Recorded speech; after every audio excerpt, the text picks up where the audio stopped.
Ուժեղ եւ պաշտպանունակ բանակը պետության գոյության առանցքային երաշխիքներից է, իսկ խաղաղությունն անվտանգության ամենահուսալի հիմքը, նշել է վարչապետ Նիկոլ Փաշինյանը հայոց բանակի կազմավորման 34-րդ տարեդարձի կապակցությամբ հղած իր ուղերձում։ Նա անդրադարձել է զինված ուժերում իրականացված բարեփոխումներին, անվտանգության նոր ռազմավարությանը եւ բանակի առաքելության հստակ սահմանմանը։ Վարչապետը նշել է, որ վերջին տարիներին հայկական բանակը գտնվում է փոփոխությունների փուլում, իսկ պաշտպանունակությունը հետևողականորեն բարձրացվում է։ Վերջին տարիներին մեր բանակում իրականացվել են համակարգային բարեփոխումներ, կամավոր ատեստավորում, զինծառայողների վարձատրության զգալի բարձրացում, սոցիալական երաշխիքների ընդլայնում։ Այս ամենը միտված է բանակի պրոֆեսիոնալացմանն ու մարտունակության աճին։ Նիկոլ Փաշինյանի խոսքով զինված ուժերում այսօր ստեղծվել է մոտիվացիոն համակարգ, որը հնարավորություն է տալիս զինծառայողներին ստանալ բարձր վարձատրություն, կախված մասնագիտական կարողություններից։ Այսօր մեր բանակում կան շարքային եւ սպայական կազմի զինծառայողներ, որոնց վարձատրությունը հասնում է 100,000-ավոր եւ նույնիսկ միլիոնավոր դրամների։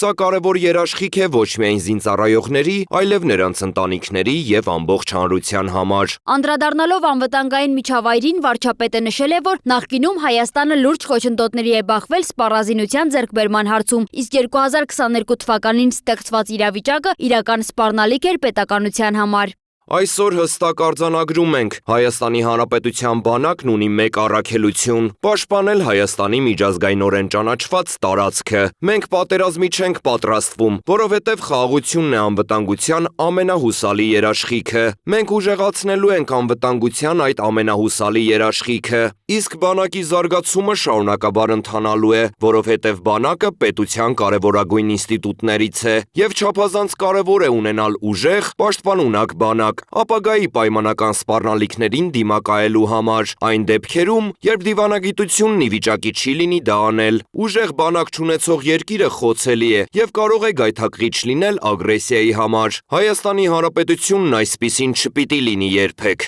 Փառք նահատակներին եւ կեցցե Հայաստանի Հանրապետությունը։ Հայոց բանակի օրվա կապակցությամբ շնորհավորական ուղերձով հանդես է եկել նաև ազգային ժողովի նախագահ Ալեն Սիմոնյանը, ընդգծելով բանակի դերի վերաիմաստավորումը ժամանակակից պետության համար։ Այսօր բանակը դիտարկվում է ոչ միայն ռազմական, այլև խաղաղության պահպանման, պետականության ամրապնդման եւ հասարակության զարգացման կարևոր հիմնասյուն։ Փառք հայոց բանակին եւ բոլոր նրանց, ովքեր իրենց ծառայությամբ ամրացնում են մեր երկրի անվտանգությունը։ Իսկ պաշտպանության նախարար Սուրեն Պապիկյանն օրվա արդիվ Facebook-յան էջում տեղադրել է «Երազիմ երկիր հայրենի երգի» տոնական կատարումը։ Այսօր հունվարի 28-ին Հայաստանի Հանրապետությունում նշվում է հայոց բանակի կազմավորման 34-րդ տարեդարձը, որը խորհրդանշում է ոչ միայն զինված ուժերի ստեղծման իրավական սկիզբը, այլև պետական անվտանգության, ինքնիշխանության եւ անկախության պահպանման ճանապարհը։ Հայկական կանոնավոր բանակի ձևավորման գործընթացը մեկնարկել է դեռևս անկախության առաջին տարիներին։ 1991 թվականի դեկտեմբերի 5-ին նախագահ Լևոն Տեր-Պետրոսյանի հրամանագրով պաշտպանության նախարար է նշանակվել Վազգեն Սարգսյանը, ստանձնելով նոր անկախ երկրի պաշտպանության պատասխանատվությունը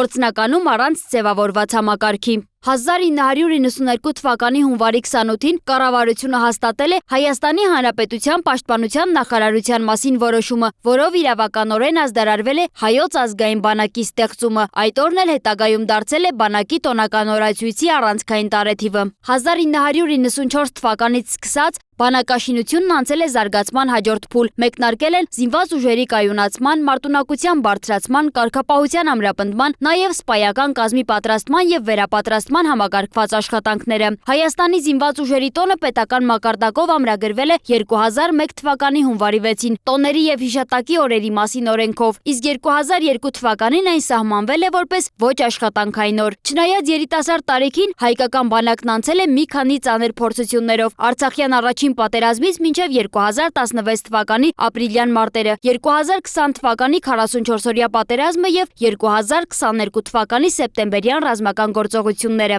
Այդ բոլոր փուլերում զինծառայողները դրսևորել են անձնազոհություն եւ մարտական տոկունություն։ Վերջին տարիներին զինված ուժերում շարունակվում են բարեփոխումները, ներդրվել է զինծառայողների ատեստավորման համակարգը, ընդլայնվել են պայմանագրային ծառայության հնարավորությունները, կյանքի են կոչվում պաշտպան հայրենյաց եւ սոցիալական ապահովության ծրագրերը։ Բանակի արդիականացման համար շարունակվում է նաև տեխնիկական վերազինումը, զինծառայողների ընտանիքների սոցիալական պաշտպանությունը։ Այսօր հայոց բանակը շարունակում է իր զարգացումը, հարմարվելով նոր անվտանգային միջազգային իրողություններին եւ ամրապնդելով իր դերը որպես Հայաստանի պետականության հիմնասյուն։ Սոնա Գիշյան, Free News, Ազատ լուրեր։